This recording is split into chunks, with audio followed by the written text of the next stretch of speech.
Hello my dear friends and students, welcome to English Max. हम लोग SSC CGL में English का previous paper solve कर रहे हैं और ये पेपर हुआ था जुलाई 2023 में। 14 जुलाई से पेपर स्टार्ट था। आज हम लोग कर रहे हैं 17 जुलाई की शिफ्ट फर्स्ट का पेपर। 14 जुलाई के 4 पेपर और आज का एक पेपर, ये हो जाएगा आज 5वां सेट। ठीक है, तो आप 17 जुलाई का पहला सेट आज कर लेंगे, उसके बाद 3 सेट इसके और बचेंगे, फिर 18 जुलाई, 19 जुलाई, 20 जुलाई, ऐसे एक एक करके हम लोग करते जाएंगे। अभी तक 4 हम इसके पहले कर चुके हैं। अच्छा, ये 4 2023 के कर चुके हैं। इसके पहले हम सीजीएल 2022 के सारे सेट लगा चुके हैं, सीएचएसएल 2022 के सारे सेट लगा चुके हैं, एमटीएस के सारे सेट लगा चुके हैं और स्टेनोग्राफर का लगा चुके हैं। तो आपके पास बहुत सारा प्रीवियस पेपर है प्रैक्टिस करने के लिए। रोज़ आप एक करोगे तभी ख़त्म नहीं होगा, हम 365 दिन में और कर देंगे। ठीक है, तो अभी आप लोगों ने पीडीएफ तो सॉल्व कर ही लिया होगा, कहाँ से मिली है ये आपको पता ही है। अच्छा, जिनका आज हमारे साथ पहला दिन है, आप लोग भैया ये बात जान लो कि इसके पहले क्या क्या हुआ ये तो मैंने बता दिया है। वीडियो के डिस्क्रिप्शन बॉक्स में पीडीएफ का लिंक दिया होता है हमारे टेलीग्राम चैनल का। इस लिंक से आप टेलीग्राम चैनल पे चले जाइए, आप जितना वीडियो डिस्कस करेंगे सबका पीडीएफ वहाँ पे मिल जाएगा। तो पीडीएफ सॉल्व करने के बाद डिस्कशन पे आ जाया करिए, तब मज़ा आएगा असली पेपर सॉल्व करने का। तो चलिए शुरू करते हैं आज का पहला क्वेश्चन। और पहला क्वेश्चन किसका है? वन वर्ड सब्स्टिट्यूशन का है। इसमें करना क्या है कि huge fire are for celebration. जब हम कुछ सेलिब्रेट करने के लिए बड़ा मतलब आग जलाते हैं, बड़ा, कभी कभी देखा होगा फिल्मों में कुछ लोग हैं मतलब एक पार्टी है पूरी, कहीं नदी वदी के किनारे या कहीं पहाड़ के किनारे एक आग जलाते हैं और आग जला के उसके चारों ओर नाचते कूदते हैं, गाना वाना गाते हैं। तो उसी को जो मतलब कोई त्यौहार सेलिब्रेट करने के लिए, खुशी मनाने के लिए जो आग जलाई जाती है उसको हम लोग क्या कहते हैं? Bone fire. ठीक है ना, तो बोन फायर है। फेस्टिविटी मतलब उत्सव का माहौल होता है। फायर पावर, तो फायर पावर यहाँ लगेगा नहीं, ना फायर फाइट होगा। सेलिब्रेशन के लिए आग लगाना, आग जलाना बोन फायर होता है। ठीक है, आगे आ जाओ। आपका अगला क्वेश्चन है क्वेश्चन नंबर 2। क्या करना है? खाली जगह भरनी है। तो ज़रा पढ़ के देखो। The patient looked dash and tired. तो आपको यहाँ पे क्या लगाना है? कैसे आप समझ पाएंगे कि यहाँ क्या लगाना है? इसके लिए आप देखो एंड, देखो एंड के बाद जो वर्ड लगा हुआ इसी से मिलता जुलता वर्ड यहाँ पे लगा दो। तो एंड के बाद का वर्ड टायर्ड है, तो एंड के पहले का क्या होगा? कमज़ोर, बीमार टाइप का यहाँ होना चाहिए। अब ये पहला वर्ड लिखा है पाल, PALL। पाल का मतलब क्या होता है ना, किसी को कष्ट देना। ठीक है, ये क्या होगा? किसी को कष्ट देना। तो भाई यहाँ पे कष्ट देने का तो सेंस लगेगा ही नहीं, ये वर्ब हो जाएगी ना। हमको क्या चाहिए यहाँ पे? ये टायर्ड एडजेक्टिव है, टायर्ड एडजेक्टिव है, तो यहाँ भी हमको एडजेक्टिव चाहिए ना, तो ये तो है नहीं। पेल, ये PALE लिखा है, ये मतलब क्या होता है? पीला। बीमारी से जब आदमी पीला पड़ जाता है तो ये लगता है।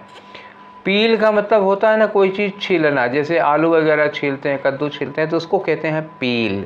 ये लगेगा नहीं। ये पेल, PAIL, पेल क्या होता है? बाल्टी है। जैसे बाल्टी समझ रहे हो ना, जिसमें पानी वगैरह भरा जाता है। तो आपको इतने में क्या सूटेबल लगा? ये पीला है। ठीक है ना, जो ये कौन सा पीला है? बीमारी से जब आदमी पीला पड़ जाता है तो। अब देखो आपको 2 चीज़ें और बता दूँ मैं। पीला के लिए 2 वर्ड यूज़ किया जाता है। एक वर्ड यूज़ किया जाता है येलो। येलो जो है वो पीला रंग है। और एक जो होता है पेल, या अभी जो देखा आप लोगों ने, ये पीला जो होता है वो शरीर का रंग है। बीमारी के कारण, खून की कमी के कारण जब शक्ल वगैरह या हाथ पैर पीले पड़ जाते हैं उसको कहा जाता है पेल। तो यहाँ पे टायर्ड है और ये पेशेंट है, तो पेशेंट थका हुआ है, तो पेशेंट के लिए हम इसमें से क्या लगा सकते हो? ये PALE वाला पीला लगाओगे। क्लियर हुई ना बात? ठीक है, आगे आ जाओ। आपका नेक्स्ट क्वेश्चन, ये फिर से वन वर्ड सब्स्टिट्यूशन का क्वेश्चन है। A place to play games and, कोई जगह जहाँ पर गेम खेली जाती है, ये तो स्टेडियम वगैरह हो जाएगा, पॉजिटिव सेंस में है। एंड बेट ऑन देम, ऐसी गेम खेल रहे हो जिस पर आप शर्तें लगा रहे हो। तो शर्तें लगाने का मतलब आप एक तरह से क्या खेल रहे हो? जुआ खेल रहे हो। जुआ खेलने के लिए जो जगह होती है उसको क्या कहते हैं? कैसीनो कहते हैं। जुआ घर होता है ना, कैसीनो। ठीक है। होटल पता है, पब का मतलब जहाँ पीने वीने के लिए ड्रिंक वगैरह मिलती है। और मोटेल क्या होता है? होटल प्लस गैराज, दोनों मिला के मोटेल होता है। आपका आंसर कैसीनो है। नेक्स्ट क्वेश्चन पे आ जाओ। नेक्स्ट क्वेश्चन क्या है? खाली जगह भरो। किससे भरो? साइनोनिम से। किसका साइनोनिम? इसका, वेन का। तो लिखा है the efforts will be dash vain. जो एफर्ट्स होंगे वो वेन जाएंगे, बेकार जाएंगे if we do not submit the project report on time. अगर हम प्रोजेक्ट रिपोर्ट को टाइम पे नहीं जमा करते हैं तो हमारा सारा प्रयास क्या जाएगा, वो जाएगा वेन, मतलब बेकार चला जाएगा, व्यर्थ चला जाएगा। तो बेकार मतलब वेन का मतलब यहाँ क्या हो गया, यूजलेस चला जाएगा। तो सेंसिबल समझदार होगा, लगेगा नहीं, डिलाइटफुल ये होगा नहीं, और केयरलेस ये भी नहीं होगा, क्या होगा, यूजलेस हो जाएगा। ठीक है ना, तो प्रयास यूजलेस हो जाएगा। आगे आ जाओ नेक्स्ट में भाई, आपका अगला क्वेश्चन है क्वेश्चन नंबर 5। क्या करना है इसमें, इतना अंडरलाइन किया है, यहाँ लिखा है no substitution required, that means कि you will have to improve the underlined part if improvement is needed. अगर वहाँ इम्प्रूवमेंट की ज़रूरत है तो आप उसको इम्प्रूव करो। लिखा इट इज़ रिपोर्टेड दैट, ऐसी रिपोर्ट की गई थी कि she has been a prize money of 10 lakh at a reality show, कि उसने रियलिटी शो में 10 लाख की प्राइज मनी जीती। तो it is reported, it is reported का मतलब क्या हुआ, ये प्रेजेंट में है। देखो इज के साथ वर्ब की थर्ड फॉर्म लगी है तो इसका मतलब ये प्रेजेंट में है, प्रेजेंट में है तो इसका मतलब हैज़ तो ठीक है, हैज़ में कोई गड़बड़ी नहीं है। अगर रिपोर्टेड होता, इज ना होता तो हैज़ का हैड हो जाता। बस ये है कि हैज़ के साथ हमें क्या यूज करनी चाहिए, हैज़ के साथ यूज करनी चाहिए वर्ब की थर्ड फॉर्म, और यहाँ लगा है विन फर्स्ट फॉर्म, और ये हो गई गलती। तो यहाँ क्या लगाना चाहिए, तो सी हैज़ वन, ये चौथा वाला हो गया। क्लियर है ना, ठीक है। अब आगे आ जाओ, देखिए क्वेश्चन नंबर 6 में क्या करना है, ये भी है option that can substitute the underline word. अब ये एक सेंटेंस है जिसमें इसको पेट्रोल को अंडरलाइन किया गया है, और इसमें खाली पूछा क्या है, करेक्टली स्पेल्ड। तो जो वर्ड अंडरलाइन किया गया है अगर इसकी स्पेलिंग गलत है तो इसकी जगह पर सही स्पेलिंग क्या होगी, और अगर ठीक तो ठीक तो है ही नहीं, क्योंकि कोई ऑप्शन नो इम्प्रूवमेंट का दिया नहीं है। तो यहाँ देखो कि petrol is very costly these days, आजकल पेट्रोल बहुत महंगा हो गया है। ठीक है ना, तो उस पेट्रोल की स्पेलिंग क्या होगी, देखो दो तो पेट्रोल होते हैं, पहले ये समझो PATROL और PETROL, दो पेट्रोल हैं। एक में P के बाद ए लगा है, एक में P के बाद E लगा है। तो जिसमें P के बाद A लगा है वो कौन है, गस्त है, और जिसमें P के बाद E लगा है वो क्या है, तेल है, जो गाड़ी मोटर में पड़ता है। तो ऑप्शन कौन सा होगा, ये तीसरा वाला होगा आपका, पेट्रोल। ठीक है ना, ये पेट्रोल, ये मतलब ई लग गया, ये तो गड़बड़ हो गया ना, तो ये नहीं होगा, पेट्रोल भी नहीं होगा और ये पेट्रोल भी नहीं होगा, बाकी सब गलत है। समझ गए ना, तो इसमें कौन सा होगा, थर्ड वाला PETROL। ठीक, आगे आ जाओ नेक्स्ट क्वेश्चन में। नेक्स्ट क्वेश्चन क्या है, फिर वही वन वर्ड सब्स्टिट्यूशन। किसका है, ये सेंटेंस लिखा इर्रिवरेंट बिहेवियर। इर्रिवरेंट का मतलब क्या हुआ, देखो ये कल वाले डिस्कशन में आया था, इर्रिवरेंट, याद करो मैंने बताया था इर्रिवरेंट। तब मैंने कहा था कि रिवर मतलब क्या होता है, REVER, रिवर मतलब सम्मान होता है, रिवरेंट का मतलब होता है सम्मानपूर्ण, और इसके पहले इर लगा दोगे तो इसका मतलब होता है जो सम्मानपूर्ण ना हो। तो जो अपमानजनक होता है क्या हो गया, अपमानजनक व्यवहार। तो अपमानजनक व्यवहार टूवर्ड्स एनीथिंग हेल्ड सेक्रेड या कंसर्निंग गॉड, कोई चीज़ जो गॉड से रिलेटेड है या जिसको हम पवित्र मानते हैं उसके प्रति हमारा जो अपमानजनक व्यवहार होता है उसको हम क्या कहते हैं। ठीक है, तो ये भी बात उस दिन आई थी, कल वाली बात आप याद करो, मैंने उसमें एक डिस्कशन कराया था, ब्लास्फेमिक। ठीक है ना, तो ब्लास्फेमी और प्रोफेन दो वर्ड बताए थे। ब्लास्फेमी मैंने बताया था कि ईश निंदा देवी देवताओं के बारे में या हमारे आराध्यों के बारे में जब कोई अपशब्द कहता है, जब उनका अपमान कहता है तो उसको हम कहते हैं ब्लास्फेमी। ठीक है, प्रोफेन होता है, सैक्रिलेजिक वर्ड होता है, तो ब्लास्फेमी होता है। तो वही इर्रिवरेंट बिहेवियर, जब हमारे टूवर्ड्स एनीथिंग सैक्रेड, जो हमारी पवित्र चीज़ें हैं या जो गॉड से रिलेटेड हैं उनके बारे में जब कुछ आप अपमानजनक टिप्पणी करते हो या कुछ अशुद्ध जिक्र करते हो तो उसमें क्या हो जाएगा, तो उसको हम कहते हैं ब्लास्फेमी कहेंगे। ठीक है, बाकी के वर्ड आप समझ लीजिए, क्योंकि उस दिन मैंने बताया था बाकी के वर्ड में ये आंसर नहीं था, अलग टाइप का वर्ड था, आज वो पूछ ही लिया गया। एग्नोस्टिसिज्म क्या होता है, what do you mean by agnosticism. Agnosticism का मतलब when you are asked about anything you tell that it is not knowable, ये unknowable मतलब क्या होता है कि इसके बारे में हम कोई चीज़ जान नहीं सकते। ठीक है, अज्ञेय है वो चीज़, क्या होती है हमारी, अज्ञेय है। अज्ञेय का मतलब होता है इसके बारे में हम कुछ जान नहीं सकते। स्पेशली ये क्वेश्चन किसके बारे में आता है? गॉड के बारे में। जैसे जब हम किसी से गॉड के बारे में और पूछे तो आदमी ये कहता है कि we can not know about God, हम गॉड के बारे में कुछ जान ही नहीं सकते, अननोएबल है, वो हमारी ज्ञान के परे है, हम उसके बारे में कुछ जान ही नहीं सकते हैं। तो अज्ञेय होता है जिसके बारे में हम ये कहते हैं कि हम इनके बारे में कुछ जानते ही नहीं हैं या कोई जान ही नहीं सकता है, वो क्या होता है? एग्नोटिज्म। और पैंथीज्म क्या होता है? पैंथीज्म होता है जिसमें इसे सर्वात्मवाद है। मतलब ये होता है कि प्रकृति की हर चीज़ में हम ईश्वर का अस्तित्व पाते हैं। When we believe that God exists in each and everything, each and every particle of nature, nature में गॉड है, हर चीज़ में गॉड है, तो उसको हम कहते हैं पैंथीज्म। ठीक है।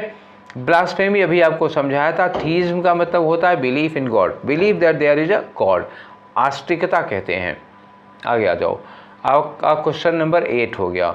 8 में क्या करें? एक इडियम दिया, इसकी मीनिंग बताओ। Keep someone at an arm's length, किसी को हाथ भर दूरी पर रखो। तो किसी को हाथ भर दूरी पर रखने का मतलब हुआ कि आप उससे फ्रेंडली नहीं हो, आप उससे दूर रहते हो, उसको दूर रखते हो। तो avoid becoming friendly with someone, किसी के साथ दोस्ती ना करना, मतलब उसको दोस्त होने से थोड़ा दूर ही रखना। तो वही होगा keep someone at an arm's length, किसी को हाथ भर दूरी पर रखना। तो नेक्स्ट क्वेश्चन में आ जाओ। तो ये रहा आपका क्वेश्चन नंबर 9। इसमें क्या बताना है? एंटोनिम बताना है। किसका बताना है? गोलेबिल का बताना है। गोलेबिल का मतलब क्या होता है? निहायत सीधा साधा। ठीक, ऐसे समझ लो जिसको कोई भी उल्लू बना सकता है, जो जिसको कोई भी बहुत, मतलब ये आदमी बहुत सीधा होता है, निहायत। मतलब मिट्टी के माधव सुना है ना, ये सुना होगा गोबर गणेश, तो ऐसे ही इतना सीधा साधा आदमी है ये। आप ये कह सकते हो ये नैव है एकदम, NAIV, नैव है एकदम। प्लायंट का मतलब क्या होता है? प्लायंट का मतलब होता है जो चीज़ लचीली होती है, कोमल होती है। ठीक है, पीटो तो झुक जाएगी, ये कोमल होगी। साइनिकल क्या होता है? जो दूसरों में कमियां निकालता है, तो ये बहुत मक्कार टाइप का आदमी होगा, सीधा साधा नहीं होगा। क्रेडुलस क्या होता है? क्रेडुलस का मतलब आंसू विश्वासी, एक वर्ड सुना होगा, क्विक टू बिलीव, आंसू विश्वासी। ये ऐसा व्यक्ति होता है जो किसी भी बात पर बहुत जल्दी भरोसा कर लेता है। तुम आप मतलब जिसे होता है ना, आप कुछ भी कहो उसको हाँ मान लेगा, हाँ हाँ ऐसा हुआ होगा, हाँ। तो ये किसी भी बात पर बहुत आसानी से भरोसा कर लेता है, और ऐसे लोगों को बहुत ही आसानी से बेवकूफ़ बनाया जा सकता है। इस दुनिया में आधे से ज़्यादा जिन्हें लोग बेवकूफ़ समझते हैं, एक्चुअली वो बेवकूफ़ नहीं, वो क्रेडुलस हैं, हर किसी पर भरोसा कर लेते हैं, जबकि हर कोई भरोसे के लायक होता नहीं है। लेकिन वो हैं, उनका नेचर है, वो कर लेते हैं हर किसी पे भरोसा, धोखा भी खाते हैं फिर भी नहीं सुधरते हैं। ठीक, तो ये क्रेडुलस हो गया। ठीक, अभी सिंपल का मतलब बहुत ही साधारण आदमी। तो सब तो सीधे साधे हो गए कि नहीं हो गए? आंसर कौन सा होगा? प्लांट मतलब कोमल हो गया, क्रेडुलस मतलब बहुत जल्दी किसी पे भरोसा कर लेगा, सिंपल मतलब साधारण आदमी होगा, गुलिबल बहुत सीधा साधा होगा। तो ये सब तो करीब करीब साइनोनिम हो गए। यही साइनिकल है जो दूसरों में कमियां निकालता है, तो ये चालाक होगा। यही इसका क्या करोगे? एंटोनिम होगा आपका। ठीक है, नेक्स्ट आ जाओ। अगला क्वेश्चन है आपका भाई। तो ये है आपका अगला क्वेश्चन। इसमें क्या कह रहा है कि सेंटेंस को पैसिव वॉइस में बनाओ। Joseph opened the Bible. Opened क्या है? वर्ब की सेकंड फॉर्म। वर्ब की सेकंड फॉर्म होने का मतलब बाइबल के साथ क्या लगेगा? वाज, और वर्ब की थर्ड फॉर्म। तो वाज के साथ थर्ड फॉर्म यहाँ नहीं है, यहाँ नहीं है, यहाँ नहीं है, एक ही है जो वाज के साथ थर्ड फॉर्म लगी है, चौथा आंसर हो गया। ये सब तो मतलब ऐसे ही क्वेश्चन हो जाते हैं। अगला क्वेश्चन 11 नंबर पे एंटोनिम बताना है। किसका एंटोनिम बताना है? ये अंडरलाइन किया हुआ है, लिखा इज देयर एनी पोर्टल, क्या ऐसा कोई पोर्टल है online to redeem these coupons that I have collected from the store. मतलब जो हमने स्टोर से कूपन कलेक्ट किए हैं, क्या उसको रिडीम करने का कोई पोर्टल है? रिडीम करने का मतलब क्या हुआ? अगर आपने कहीं से कूपन रिडीम किया है तो इसका मतलब हुआ कूपन कहीं से पाए हैं, उसको रिडीम करना है, मतलब कूपन को कैश कराना है या उससे कंसेशन लेना है, तो ये चीज़ होगी कि नहीं? तो ये होगा कैश कराना, कंपेंसेट कराना, उसका पैसा वसूलना, ये होगा। तो फॉरसेक तो होगा नहीं। फॉरसेक मतलब क्या होता है? भूल जाना, छोड़ देना। छोड़ना नहीं है, यहाँ पे कैश कराना है। एंटोनिम बताना है। फॉरफीट होता है। फॉरफीट का मतलब क्या होता है? जैसे फॉरफीट का मतलब हुआ, जैसे हमने सपोज करो आपसे 5,000 रुपये उधार लिया, ठीक है, 5,000 हमने आपसे उधार लिया, हमने कहा था 2 महीने में दे देंगे, हम 2 महीने में दे नहीं पाए, तो हमारा बॉन्ड, हमारा एग्रीमेंट क्या हो गया, फॉरफीट हो गया। तो इसी को कहते हैं फॉरफीट होना या बॉन्ड का फेल हो जाना। तो रिडीम का मतलब क्या होता है, रिडीम का मतलब हुआ कि अभी जो टाइम है हमारा कूपन है 10 तारीख तक वैलिड, तो हम 10 के पहले ही अगर ले लेंगे तो क्या हो जाएगा, रिडीम हो जाएगा, और 10 तारीख के बाद लेंगे तो फॉरफीट हो जाएगा। समझ आए ना। तो ये चीज़ होती है, जो डेट है, ड्यू टाइम दिया हुआ है, उस टाइम के पहले अगर कैश करा लेते हो तो रिडीम हो जाएगा, उसके बाद हो जाएगा तो फॉरफीट हो जाएगा। अब आप उसका पैसा नहीं ले सकते, तो आंसर फॉरफीट ही होगा, डिप्लोर यहाँ होगा नहीं। और एम्बेजल, एम्बेजल का मतलब क्या होता है, गबन करना। गबन सुना है ये वर्ड, गबन करना। गबन करने का मतलब ये होता है ना, एम्बेजल करना। जैसे आप कहीं पे कैशियर हो, आपके पास 10 लाख रुपए सरकारी, भैया किसी ने जमा किया आपके पास सरकारी 10 लाख रुपए हैं, आप वहाँ के कैशियर हैं, अब वो 10 लाख रुपए आप अपने काम से खर्च कर लेते हैं। आपको पता है कि इस पैसे को 2-4 साल तक कोई पूछने वाला नहीं है, और आपने वो पैसा अपने काम से खर्च कर लिया, बीच में जांच हो गई तो उसको क्या कहेंगे, आपने 10 लाख गबन किया है। ठीक, वो एम्बेजल होता है, एम्बेजलमेंट मतलब गबन होता है। आप समझ गए ना। आराम से पढ़ो, वर्ड्स को समझते हुए चलना है, कोई जल्दबाजी नहीं है। आगे लिखा है, ये देखो, that can substitute underline segment. ये कोई ऐसा वर्ड लो जो अंडरलाइन सेगमेंट को सब्सटीट्यूट कर सके, मतलब ये इंप्रूवमेंट का क्वेश्चन है। लिखा है, Natwar was a fraudster. Natwarlal, वही मिस्टर नटवरलाल जिसका नाम सुने होंगे। Mister Natwarlal was a fraudster who always tried to fooling others, जो हमेशा दूसरों को बेवकूफ़ बनाया करता था। तो टू के साथ वर्ब की फर्स्ट फॉर्म लगेगी। पहली बात, यहाँ बिट्रेइंग लगा है गलत होगा, रिवीलिंग लगा है गलत होगा, चीटिंग लगा है गलत होगा। हालांकि वर्ड सही है, वर्ड की फॉर्म गलत है। जो लोगों को चूना लगाया करता था, तो बिट्रेइंग करना, बिट्रे करना मतलब धोखा देना, चूना लगाना, तो वर्ड सही है, ग्रामर गलत है। इस वर्ड की फॉर्म आईएनजी फॉर्म नहीं होगी, बिट्रे लिखा होता तो ये करेक्ट आंसर था। ठीक है, तो इसमें आईएनजी की गलती है। रिवील लगेगा नहीं, रिवील प्रकट करना होता है। डिसीव धोखा देना होता है, ये वर्ब की फर्स्ट फॉर्म है, टू के साथ फर्स्ट फॉर्म लगानी है तो थर्ड वर्ड लग जाए। चीट मतलब ठगना किसी को, लग तो ये भी सकता था लेकिन आईएनजी फॉर्म के नाते नहीं लग पाएगा। अब इसमें आप लोगों में बहुत से लोग चीटिंग लगा मारे होंगे, क्योंकि नटवरलाल के लिए चीटिंग ज़्यादा सूटेबल लग रहा है, पर चीटिंग होगा नहीं, क्योंकि यहाँ ट्राई लिखा है, ट्राई टू के बाद वर्ब की फर्स्ट फॉर्म लगानी है। क्लियर हो गया, ये वर्ब फॉर्म का मैटर था। नेक्स्ट क्वेश्चन पे आ जाओ। आपका अगला क्वेश्चन नंबर 13 है। क्या करना है, इसमें एरर बतानी है। लिखा है, Karan call the restaurant. Karan call, Karan क्या है, सिंगुलर सब्जेक्ट है, कॉल क्या है, प्लूरल वर्ब है। गलती तो फिलहाल यहीं पर है हर हाल में। क्यों, to ask if he could, अब ये कुड लिखा हुआ यहाँ पे है कि नहीं। इफ़ ही कुड, कुड क्या हो गया, पास्ट हो गया, तो इसका मतलब कॉल की जगह पर हम पास्ट लगाएं, क्या होगा, कॉल्ड। ठीक है ना, कॉल्ड होना चाहिए, करण कॉल्ड, तो चौथा वाला आंसर हो गया। ठीक, अब बढ़ते हैं अगले क्वेश्चन पे। आपके अगला क्वेश्चन है क्वेश्चन नंबर 14। ठीक है, तो 14 है भैया अरेंजमेंट का क्वेश्चन। ये थोड़ा लंबा चौड़ा है, अब की बार ई तक दिया, ABCDE 5 सेंटेंस का अरेंजमेंट है। ठीक है, तो चलो लगाते हैं, क्या दिक्कत है, जब लगाना आता होगा तो चाहे जितना बड़ा दे दें।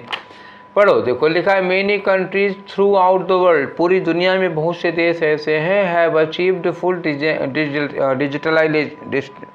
डिजिटलाइजेशन, कभी कभी जबान फंसती है। तो दुनिया में बहुत से ऐसे देश हैं जिन्होंने पूरी तरह से डिजिटलाइजेशन अचीव कर लिया है। बी में लिखा, initially the entire world transitioned to digitalization, मतलब कह रहे हैं कि इनिशियली शुरू में द इंटायर वर्ल्ड मतलब पूरी दुनिया, समस्त विश्व, ट्रांसमिटेड का मतलब, सॉरी ट्रांसमिटेड नहीं, ट्रांजिशनड है। ट्रांजिशन का मतलब होता है, ट्रांजिशन मतलब एक फेज से दूसरे फेज में पहुंचना। पहले चिट्ठी वाले फेज से हम कहाँ गए, आ गए हैं अब में ईमेल वाले में, अब व्हाट्सएप वाले फेज में, फिर सोशल मीडिया वाले फेज। तो हम क्या हो गए हैं, पूरी की पूरी दुनिया डिजिटलाइज हो गई है। आगे यहाँ पे इसी के बाद तो बी के बाद ए लगाओ यार, ठीक तो हमको यही लग रहा है ना। एक बार आपको फिर से पढ़ के दिखाते हैं। देखो यहाँ पे लिखा इनिशियली मतलब शुरू में, पहले ये तो लगा नहीं पाओगे, यहाँ इनिशियली लगाओ तो ये पहले आएगा। इनिशियली मतलब देखो entire world transitioned to digitalization. अब यहाँ क्या है, many countries throughout the world have achieved full digitalization. यहाँ इन्होंने कहा डिजिटलाइजेशन, यहाँ कहा फुल डिजिटलाइजेशन, तो मतलब हम बी के बाद ये लगाएंगे, हमारा एक पेयर तो पक्का हो गया।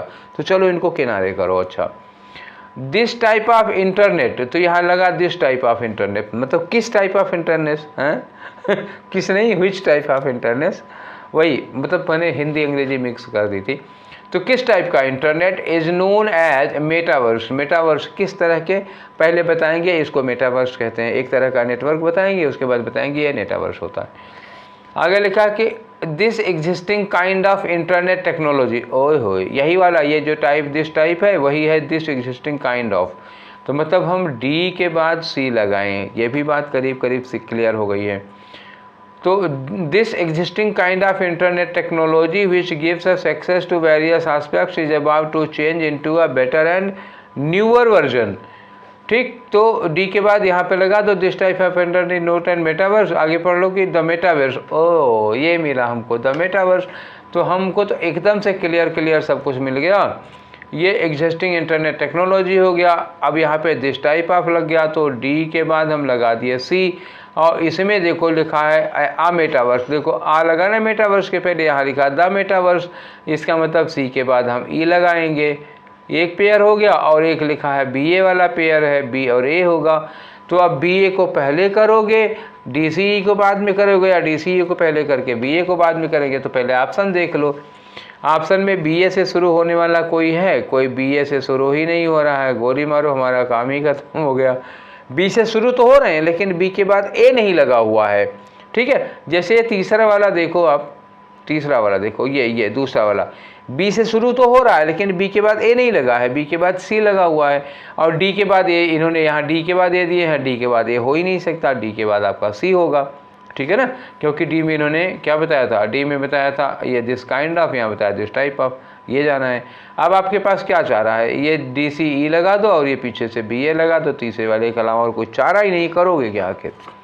नेक्स्ट आ जाओ भैया, क्वेश्चन नंबर 15 आपका, तो ये रहा आपका 15 नंबर। इसमें क्या करना है आपको, ये अंडरलाइन किया हुआ है, एक इडियम है। इडियम कहाँ लिखा है, ये देखो इडियम लिखा, today the country is nationalist, today the country is nationalist, आज जो देश के राष्ट्रवादी हैं, rule the roost and hand out the jobs, यही rule the roost, rule the roost का मतलब क्या होता है, पूरी तरफ से कंट्रोल किए हुए हैं, रूल द रोस्ट का मतलब कंट्रोल करना।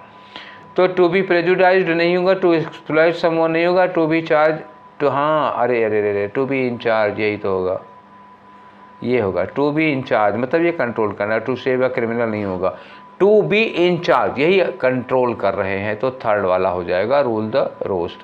नेक्स्ट आ जाओ बेटा, तो अगला क्वेश्चन आपका है 16 नंबर का, एक्टिव वॉइस में चेंज करो। क्या लिखा है, the ball of the yarn was being nudged, was being nudged, तो ये बीइंग को गोली मार दो और नज में एनजी लगा दो, तो क्या होगा, वाज नजिंग, NUDGING, ये हो गया। और बाय द किटन में किटन पहले कर दो, तो सब में किटन पहले लगा हुआ है। अब क्या करना है आपको, वाज नजिंग, वाज नजिंग, तो ऑप्शन देखो कौन सा होगा वाज नजिंग का, यहाँ लिखा है वाज नजिंग, ये तो ठीक है, इज तो हो नहीं सकता, हैज़ भी हो नहीं सकता, वाज नज्ड हो जाएगा तो गलत हो जाएगा, तो क्या होगा वाज नजिंग, क्योंकि यहाँ पर बीइंग के साथ थर्ड फॉर्म लगी हुई है। ठीक है ना, अब आगे आ जाओ, नेक्स्ट क्वेश्चन आपका 17 है। 17 में बच्चा क्या कह रहे हैं, अंडरलाइन वर्ड दिया हुआ, ये दिया है कैरियर, उनको बताया कि करेक्टली स्पेल्ड, तो ये कह रहे हैं कि जो कैरियर लिखा है ना उसकी स्पेलिंग गलत है, जबकि उस वर्ड की स्पेलिंग गलत नहीं है, लेकिन यहाँ जो वर्ड चाहिए उसकी स्पेलिंग गलत है। दो कैरियर होते हैं, पहले मैं ये दोनों कैरियर आपको बता दूं, एक ये कैरियर होता है CARER जो कि यही वाला लिखा हुआ है, और एक कैरियर ये होता है CARRIER, तो ये वाला कैरियर किससे बना है, कैरी करने से बना हुआ है। कैरी मतलब क्या हुआ, ढोके कहीं ले जाना। यहाँ देखो लिखा है the goods were taken on a public dash, जो सामान था उसको लेके आया गया, तो सामान लाया गया, कैसे लाया गया, पब्लिक कैरियर, तो ये कैरियर भविष्य वाला नहीं है, किसी बच्चे का कैरियर किसी बच्चे का फ्यूचर नहीं है, बल्कि सामान ढोने वाले ट्रक है, तो ट्रक होगा सामान ढोने वाला, तो कौन सा कैरियर लगेगा, ये वाला कैरियर लगेगा। तो यहाँ पे आंसर कौन सा होगा आपका, ये तीसरा वाला हो जाएगा, है कि नहीं। ठीक है, अब आगे आ जाओ नेक्स्ट क्वेश्चन पे, अपने 18 नंबर पे। यहाँ क्या करना है आपको, साइनोनिम बताना है। किसका बताना है, साइनोनिम, कंसेंट का। कंसेंट का मतलब क्या होता है, सहमति, क्या होगी ये, सहमति होगी। तो सहमति में डिस्टर्ब तो साइनोनिम होगा नहीं। अवर्ट का मतलब होता है उस चीज़ से हम बच रहे हैं, अवॉइड कर रहे हैं, ये भी नहीं होगा। सहमति डिसेंट मतलब होता असहमति, एंटोनिम हो जाएगा। एसेंट ASSENT ये होगी आपकी सहमति, तो एसेंट लगाओ, ठीक है। अब आ जाओ अपने क्वेश्चन नंबर 19 में। 19 में क्या बताना है आपको? होमोनीम बताना है। होमोनीम का मतलब होता है ऐसे वर्ड जिनके साउंड में सिमिलरिटी होती है, स्पेलिंग में थोड़ा सा फ़र्क होगा, ठीक है ना। एक्चुअली ये होमोफोन होते हैं, होमोनीम नहीं। तो मतलब यहाँ पे लिखा हुआ ना ही वाज कॉम्प्लीमेंटेड, यहाँ कॉम्प्लीमेंटेड में एल के बाद देखो क्या लिखा हुआ आई, ठीक है। तो he was complimented for this his appearance, वो जो मतलब अपीयरेंस के लिए जैसे कोट टाई मतलब खूब बढ़िया से पहन के आया होगा तो लोग उसको क्या करते हैं? कॉम्प्लीमेंट। कॉम्प्लीमेंट करते हैं जैसे कोई कहता है कि यार अरे कोट बड़ी अच्छी लग रही है, फिर कहते हैं यार तुम्हारी हेयर स्टाइल बहुत अच्छी लग रही है। कोई कह रहा है यार इस शर्ट कहाँ से ली भाई, बड़ी मारू शर्ट लग रही है। तो अपीयरेंस के लिए किसी को कॉम्प्लीमेंट करना, कॉम्प्लीमेंट मतलब क्या होता है? उसकी तारीफ करने जाए हो गया। तो his shirt dash his trousers perfectly, उसकी जो शर्ट है उसके ट्राउज़र को बहुत मतलब बहुत अच्छा कॉम्प्लीमेंट कर रही थी। तो कॉम्प्लीमेंट जनतो क्या होता है? जिसे समोसे के साथ, मान लो समोसे के साथ अगर आपको वो वाली चटनी, धनिया वाली चटनी मिल जाती है तो ये कॉम्प्लीमेंट, अच्छा कॉम्प्लीमेंट। समोसे के साथ चटनी अच्छा कॉम्प्लीमेंट हो गया, ठीक है। तो ऐसे ही जिस चीज़ के साथ जो चीज़ खाई जाती है, पराठे के साथ चटनी होगी तो वो उसके साथ क्या हो गया? कॉम्प्लीमेंट, गुड कॉम्प्लीमेंट होता है जिस चीज़ के साथ जो चीज़ खाते हो। अच्छा, पैंट, अगर आपकी शर्ट आपके पैंट के मैचिंग की है, मैचिंग का मतलब क्या हुआ? उसको या तो कंट्रास्ट कर रही हो। सपोज करो आप जैसे लाइट येलो कलर हो गया, या सोचो क्रीम कलर हो गया, तो क्रीम कलर की शर्ट हो उसमें आप ब्लैक कलर की पैंट पहन लो तो वो क्या करती है? उसको क्रीम कलर की शर्ट ब्लैक पैंट को एकदम क्या कर देती है? कॉम्प्लीमेंट कर देती है, मतलब उसका पूरक बन जाती है, उसकी कमी को पूरा कर देती है। तो उस कॉम्प्लीमेंट को की उसकी स्पेलिंग क्या होती है? तो कंप्लीट से बनता है वो कॉम्प्लीमेंट। पहले बनाओ कंप्लीट, ये हो गया कंप्लीट, ठीक है। ऐसे ही कंप्लीट है तो इसी कंप्लीट में TE निकाल दो तो ये क्या बन जाएगा? COMPLE और MENT, कॉम्प्लीमेंट। तो ये पैंट, अगर शर्ट पैंट को कॉम्प्लीमेंट करे तो ये ई वाला लगेगा, ठीक है। तो ई वाला किस में होगा? ये कंप्लीटेड होगा नहीं, ये कॉम्प्लीमेंट ये वाला होगा, दूसरा वाला है कि नहीं। तो 19 नंबर पे ये दूसरा वाला हो गया कॉम्प्लीमेंट। बाकी सब ये कॉम्प्लीमेंट, अरे सॉरी कॉम्प्लीमेंटेड होगा जी, गलती हो गई बेटा लोगों, गलती हो गई। थोड़ा सा रुको, एक सेकेंड। यहाँ लिखा है ही वाज कॉम्प्लीमेंटेड, तो हिज शर्ट के साथ भी कॉम्प्लीमेंटेड लगाना चाहिए ना। तो कॉम्प्लीमेंट ये वर्ब की फर्स्ट फॉर्म हो जाएगी, कॉम्प्लीमेंटेड लगाना था हमको, ये तीसरा वाला हो जाएगा, है कि नहीं। कमेंटेड नहीं होगा, ये कंप्लीटेड नहीं होगा। गलती से हमने दूसरा आंसर बता दिया था, वो यहाँ देखे बिना। एक्चुअली हमको यहाँ वर्ब की सेकेंड फॉर्म चाहिए थी और हम आपको कॉम्प्लीमेंट बोल दिए, ठीक है। तो सॉरी फॉर दिस मिस्टेक, पर जल्दी ही सही कर लिया, आप समझ गए होंगे कि ये क्यों हुआ था, ठीक है। नेक्स्ट क्वेश्चन आ जाओ। तो नेक्स्ट क्वेश्चन आपका क्या होगा? क्वेश्चन नंबर 20 होगा। तो 20 में क्या है बच्चा? 20 में फिर से एरर का क्वेश्चन है। ही प्रॉमिस्ड देम, उसने उन लोगों से प्रॉमिस किया कि he would sure repay the loan urgently, कि वो आपका लोन बहुत जल्दी अर्जेंटली रिपे कर देंगे, लौटा देंगे। तो ही वुड रिपे, तो ही वुड रिपे क्या है बच्चा? वर्ब है, वर्ब है। तो ये श्योर क्या होना चाहिए? ये होना चाहिए एडवर्ब होना चाहिए। एडवर्ब होने का मतलब क्या हुआ कि श्योर नहीं, क्या होगा? श्योरली होगा। ही वुड श्योरली रिपे, तो ये जो श्योर है वो श्योरली होना चाहिए। तो पहला वाला आंसर गलत है, पहले में गलती निकल गई। अब आ जाओ अपने 21 से लेकर के 25 तक। तो 21 से 25 तक की वही कहानी पुरानी, एक पैसेज, 5 खाली जगह हैं, उनको भरने के लिए 4 ऑप्शन, पैसेज पढ़ना पड़ेगा। आ जाओ। We must understand that people can process very little information, ठीक है, प्रेजेंटेड ओरली। तो वी मस्ट अंडरस्टैंड, हमें ये बात अच्छी तरह से समझ लेनी चाहिए कि people can process very little information, हम बहुत कम सूचनाएं, बहुत कम इन्फॉर्मेशन को प्रोसेस कर पाते हैं, जो हम कैसे सुनते हैं, प्रेजेंटेड ओरली। अगर आप ओरली किसी को कुछ बताते हैं तो वो दिमाग में कम घुसता है, उसका कम % हमें याद होता है, ठीक है। लिखा हुआ होता है या ऑडियो विजुअल होता है तो वो ज़्यादा देर तक टिकता है। ये बात समझ में आ गई ना। अब being a student you better understand, है ना। स्टूडेंट होने के नाते ये बात आप लोगों को ज़्यादा बेहतर समझ में आ रही होगी। आगे आ जाओ। सो इट इज़ डैश, तो इसलिए ये डैश है, मतलब क्या हुआ, यहाँ यही होगा ना, तो इसलिए ये ज़रूरी हो जाता है, पार्टिकुलरली फॉर अ टीचर, ख़ास तौर से टीचर के लिए ज़रूरी हो जाता है टू रियलाइज़ दैट, ये बात महसूस करना कि students have sometimes listen to 3 or 4 teachers. कई बार ऐसा होता है कि जब हम पढ़ाने जाते हैं तो हमारे पहले 3-4 टीचर पढ़ा चुके होते हैं उनको, ठीक है।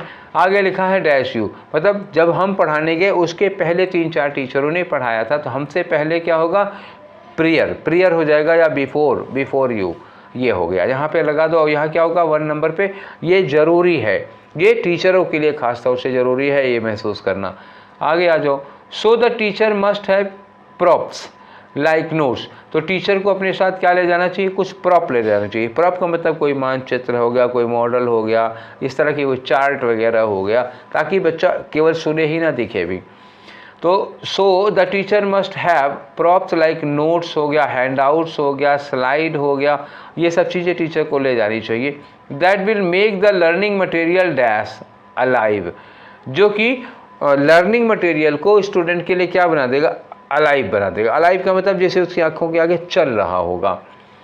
For the student and stay that way with them, तो वो ज़्यादा देर तक उसके दिमाग में टिकाऊ होगा। विजुअल एड का मतलब कोई जैसे मैप वगैरह हो गया, कोई चित्र वगैरह हो गया, चार्ट हो गया, या कोई मतलब क्लिप वगैरह हो गई। तो विजुअल एड, जो हमारी विजुअल एड है, जो हमको देखने मतलब जो हम देखते हैं। लिटिल मूवमेंट, जैसे टीचर थोड़ा सा चले क्लास में, थोड़ा सा मूव करे, ठीक है। या कलर है, मतलब वो थोड़ा सा चीज़ों को कलरफुल दिखाएं, जैसे मान लो हम जैसे कर रहे हैं, अब कर रहे हैं तो देखो ये रेड कलर से ये किया है, नंबरिंग डाली है, ब्लैक कलर से लिख रखा है, और हम पिंक कलर से या पर्पल कलर से आपको निशान लगा रहे हैं। तो अगर मैं सीधे पढ़ता चला जाऊं, केवल इसको पढ़ता चला जाऊं, आप सुन रहे हो मैं पढ़ रहा हूं, तो आप दूसरी जगह निगाह इधर उधर चली जाएगी। जब यहाँ पे मेरी पे ये चल जाती है तो आंखें वहीं पे जाके अटक जाती हैं, जो मैं पढ़ रहा हूं, तो आपकी आंखें जो देख रही हैं और कान जो सुन रहे हैं, दोनों एक ही होता है, तो कंसंट्रेशन ज़्यादा हो जाता है। इसीलिए कलर वगैरह का इस्तेमाल कर लिया जाता है। Will get the student session. Another important thing, दूसरी ज़रूरी चीज़ होती है टू डैश का मतलब रियलाइज़ करना यहाँ पे, और यही आएगा क्योंकि ऊपर टीचरों के लिए रियलाइज़ करने के लिए यही बात आई थी।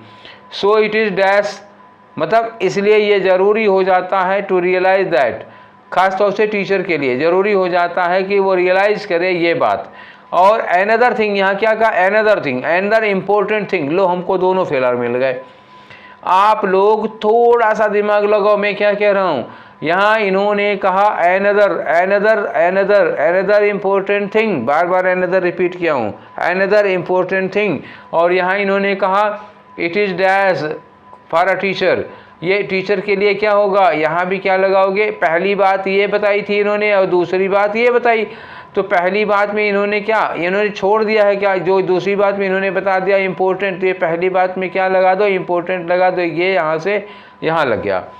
और देखो यहाँ इन्होंने कहा टू रियलाइज, टीचर के लिए क्या ज़रूरी है, टू रियलाइज करना ज़रूरी है। ये सीधे कॉपी करो, टू के बाद क्या ले आओ, रियलाइज। एकदम पैक है, 2 फिलर तो पैक है।